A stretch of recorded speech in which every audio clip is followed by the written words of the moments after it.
आज नेता प्रतिपक्ष एकाध में चले जाते हैं तो ढोल बजा देते हैं, लेकिन जरा उनको ज़्यादा प्रेम रहता तो वो ढोल को सबको सुना देते, सब लोग श्रद्धांजलि अर्पित कर देता।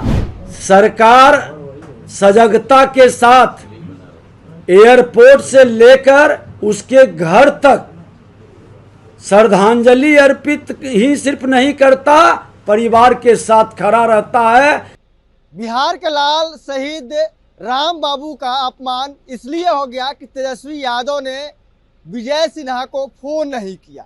विजय सिन्हा को फोन किए बिना ही तेजस्वी यादव पटना एयरपोर्ट पहुंच जाते हैं और वहां पर शहीद राम बाबू को श्रद्धांजलि देते हैं। अब बिहार सरकार के डिप्टी सीएम विजय सिन्हा कह रहे हैं कि तेजस्वी यादव को जो ढोल पीट रहे हैं वो ढोल सबको सामने पीट देते, हम लोग भी श्रद्धांजलि दे देते, सबको जाकर दे देता।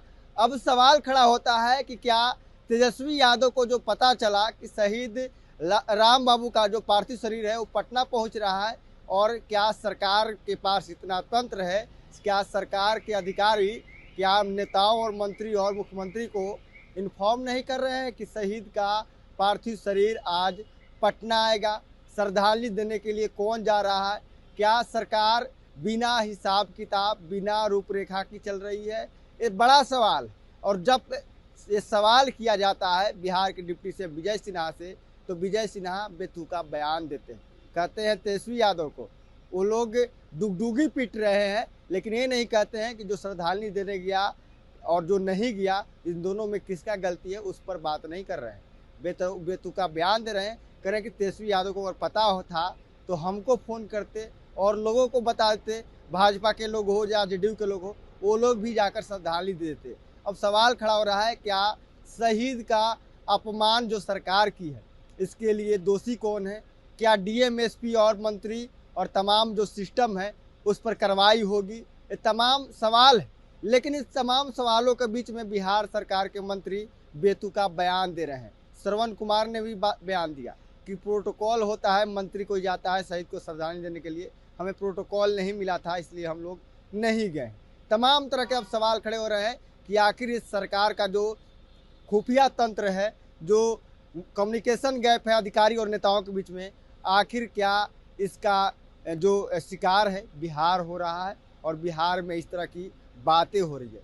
एक तरफ शहीद के परिवार की ज़रूरत है सरकार की और लोगों की, तो दूसरी तरफ सरकार शहीद को अनदेखा कर रही है और चुनाव की तैयारी में सरकार पूरी तरीके से लगी हुई। विजय सिन्हा आज प्रेस कॉन्फ्रेंस कर रहे थे अपने विभाग में, जिले की समस्या को लेकर पटना में बैठकर बात कर रहे थे, लेकिन पटना में एक शहीद का पार्थिव शरीर आता है और उनको सूचना तक नहीं होती है, उनको भनक तक नहीं होती। पहले आप उनका वो बयान सुनिए। और उन शहीदों के प्रति हमारा बिहार का बेटा है, हम हृदय से नमन करते हैं, श्रद्धांजलि अर्पित करते हैं, और ऐसे शहीदों के प्रति सबों के दिल में सम्मान है। और गोली लगने से मृत्यु हो या हमारे सैनिक अस्वस्थ बीमार होने से मृत्यु हो, वो राष्ट्र के प्रति समर्पित हैं। आज उनके कारण हम सुरक्षित हैं और हम सब उनके ऋणी हैं कि आज उस सैनिकों के कारण ही भारत का हर माँ भारती का संतान स्वाभिमान से जीता है। इसलिए हम पुनः नमन करते हुए, श्रद्धांजलि अर्पित करते हुए, हर बिहारी अपने सैनिकों के प्रति पूरी तरह से सम्मान के प्रति खड़ा है। बिहार सरकार के कोई मंत्री नहीं पहुंचे हैं, तेजस्वी यादव ने सवाल उठाया। हमने बताया कि सरकार सजगता के साथ एयरपोर्ट से लेकर उसके घर तक श्रद्धांजलि अर्पित ही सिर्फ नहीं करता, परिवार के साथ खड़ा रहता है और उसके सम्मान के लिए हर माहौल वातावरण बनाते हैं।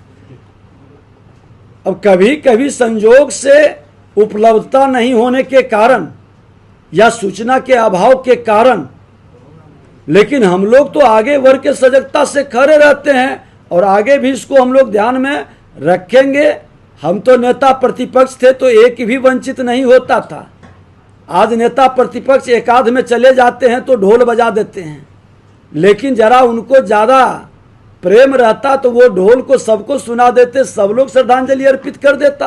और हम लोग निश्चित तौर पर इसमें कोई पक्ष प्रतिपक्ष की विषय नहीं है, ये हमारे राष्ट्र के स्वाभिमान का विषय है। और हर राष्ट्र है तभी दल है और तभी राजनीति है, इसलिए राष्ट्र के साथ सबकी भावनाएं जुड़ी है।